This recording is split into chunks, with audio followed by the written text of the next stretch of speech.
and father-son style tonight. Welcome to the show. We're live. Of course, we want to hear from you. We're going to read your questions and comments and answer your phone calls. So, what is eating away you after tonight's episode of The Walking Dead? You can tweet us at AMC Talking Dead. Email us your questions if you want. TalkingDead@amctv.com, or pick up the phone and call us 1-855-332-3548. That's 1-855-DEAD-LIVE. Joining us now are Zachary Levi and Maggie herself, Lauren Cohan. Hey!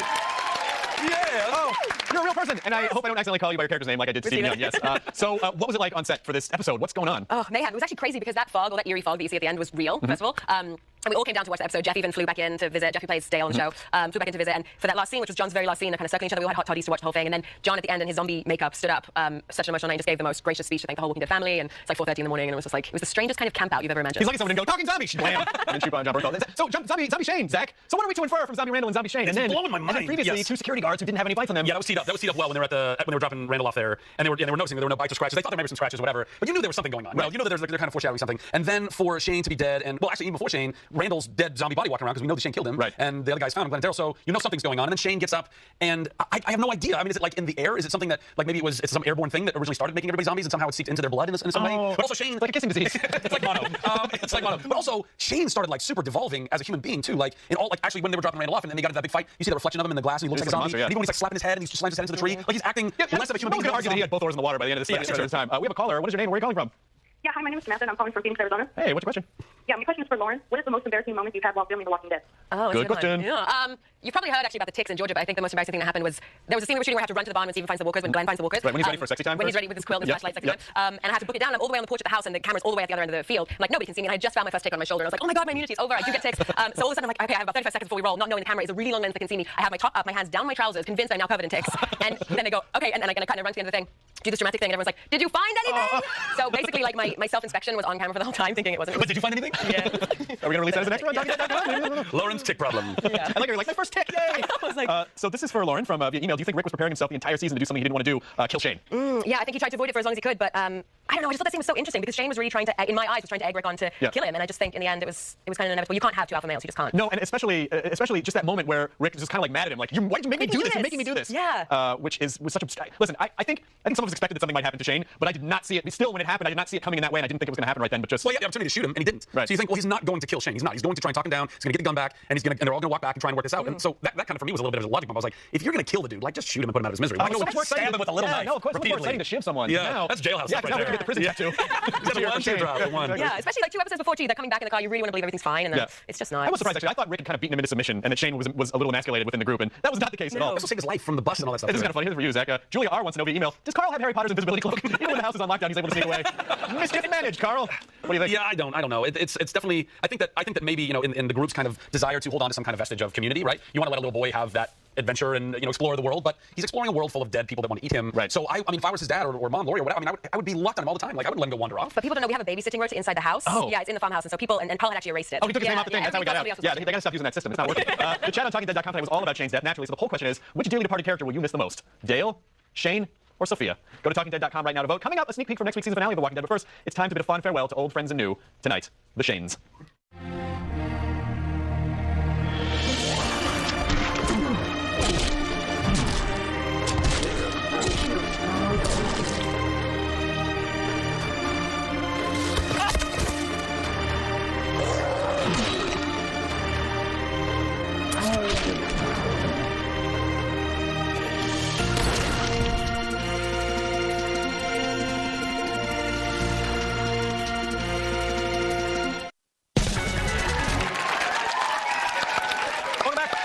Talking Dead is at a special time, you guys, 10 p.m. Eastern, directly following the Walking Dead finale. You're going to have a lot of crap to sort through, and we're going to help you get through. We're going to get through this together, you guys. I'm back with Zach Levi and Maggie herself, Lauren Cohan. So let's just talk for a second about, it's an inevitability now. Is that what we're to assume, that if you die, well, you become a walker? I mean, maybe that's what they're implying with those two cops, with Randall and with Shane, but maybe it's a matter of like one's soul. Like I think that's what you guys have. That's really pretty, Zach.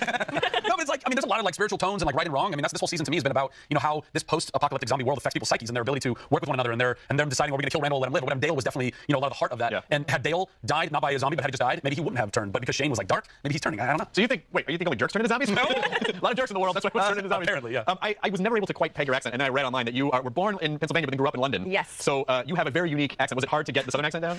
It was really funny actually, because in the beginning I totally expected my accent to be something like Scott's. Like Scott, who plays Herschel, has a natural southern accent. So I came on set and I thought it was a lot more of a drawl, like a real southern, and I really wanted it to be that. But no, I think the influence is that Maggie's like a young woman and that she's also kind of watching influenced by television and all this. So that was how we sort of found the accent together with them.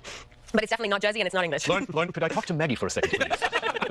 What would you like to talk to her about? She's not even knows. I'm so excited right now. Was it James Lipton? Yeah, it was James Lipton. Lauren, what is your favorite swear word? Don't say it. There you go, penultimate work in Nebraska. Well, right now we have time. We're going to do a behind-the-scenes look at how sound effects make the walkers even more terrible. Most people don't even realize this whole other layer of sound effects. It brings a certain amount of terror to the show, but it's so much fun to see how it's actually done. So we're going to do a behind-the-scenes look. Check this out. Hi, my name is Greg Barbanel. I'm a Foley artist here at Warner Brothers. Foley is the process of recording footsteps and props sync to picture as we watch it. He sees the zombie and runs for his life. The elements we are using for the knife into the head. Here's the chamois, soaked, and here is celery. Bell peppers work really well for skin tears. Watermelons work great for the body cavity sounds. For the harder things, we'll crunch them like walnut shell. A lot of times we'll actually get a whole chicken and dig inside. It all boils down to what works, what gives you that woo, whoa. I'm W.K. Stratton. I'm the loop group coordinator for The Walking Dead. We create the sounds for the zombies. To bring character to them, you have to bring sound to them. When you go and you look and you pick out your zombie, you know, his movements, he may have both arms broken, so he has a different kind of shrug, a different kind of walk. We're taking our zombies more serious than probably people think about. That's so amazing. That last guy. Wait, just keep this camera on. I just love this idea. Ah! It just disappears from frame. Those guys were in it to win it. I like that they're all wearing like Hawaiian shirts and chinos. It's like they're not stressed whatsoever. They just had a Starbucks and now they're coming in and just taking turns around a microphone. It's fantastic. It is amazing. I mean, like, there's so much goes into every episode that sometimes you just don't even imagine. I mean, when you're shooting it, do you have any concept of like what it's going to be like in the final product? No, it's so funny actually because watching even when Dale's lying there with his guts, I'm like his guts are actually making a noise, and you kind of accept it as part of the show, and it's all that work that goes on afterwards. It's like. Well, earlier tonight, by the way, I got an exclusive look at the Walking Dead Facebook game that debuts this April, and it was super awesome, and it was hard to put it down. So if you go to facebook.com/AMC The Walking Dead Game, you get more information about it. Also, don't forget to go to TalkingDead.com to vote in our poll. We'll be right back with Zach and Lauren right after this.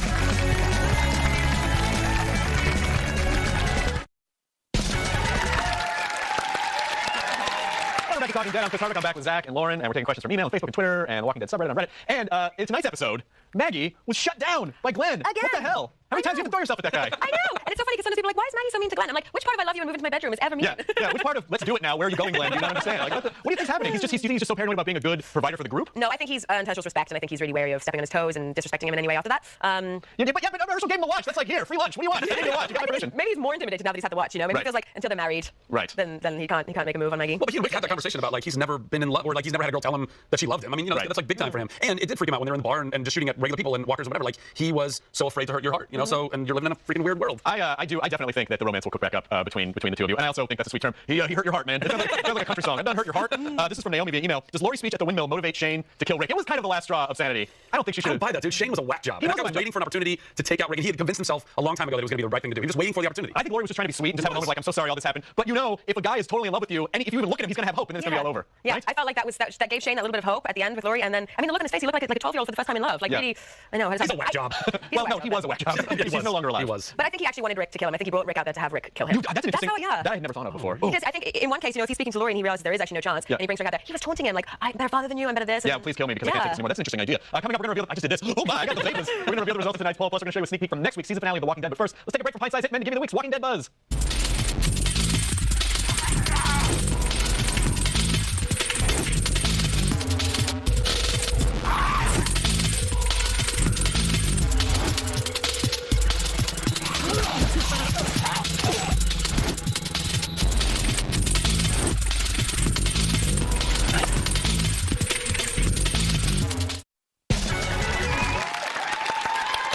Welcome back to Talking Dead. We'll take some more of your questions. This is from CoreyNews77 on Twitter. How many layers can one nerd wear? 4. All right.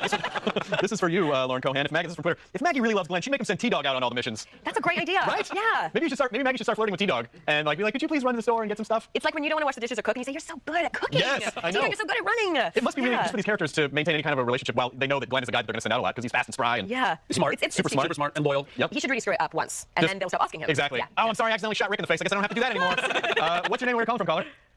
Caller? Hello? It's name's Adam. Hey, Adam, what's your question? Shane and Dale caused the most trouble in the group. Now that they're gone, is the group no longer broken? Yeah, I think everything's just going to be fine from now on. Yeah. All the zombies actually disappear. Everything's good. That's all. It was those two guys making it all happen. Dale wasn't causing trouble in the group. He was keeping people honest. There's still definitely going to be tension in the group because I think Andrea's kind of the wild card in the group, and I think she's probably going to pick up some of the slack where Shane left off. But Right? she was the last Yeah. person to agree with Dale. Yeah, that's she was the true. only person to agree with Dale. Right, but she did have sex with Shane in a car. But wouldn't it be great if they had gotten together? Wouldn't that have solved so many problems if they just stayed together? And It almost happened at the beginning of the season. She was like, Yeah. "Let's do it. Let's just you and me, Thelma. Let's just run away." Away. And it did not happen. No. It did not happen. No, Second great. of the viewer question. Marcus S from Facebook wants to know why is no one talking about the fact that Lori and Carl are responsible for all the problems in the group? I don't agree. I don't think they're responsible. I think that. Well, I think Carl's responsible for some of the problems. I don't understand how that. I'm going to go off on a tangent. I can't do that. I don't think they're responsible for the problems. No, you don't think so? I just think Carl's being a kid. You know, like Carl's he's being a kid. got no other kids to hang out with. You know, I think he's going to be the next major problem within the group because he's going to be growing up and going through puberty and having all this weird stuff. He Well, doesn't his have head's any twisted. He playmates. doesn't. No, but Well, his head's twisted from Shane and Dad. I gotta go to a quick sneak peek from next week's season of The Walking Dead, which I'm pretty sure people want to see. It's next Sunday at 9 Eastern. Check this out. What happened? You guys attacked? I mean, I heard a gunshot, but I didn't see any walkers nearby. How did Shane die?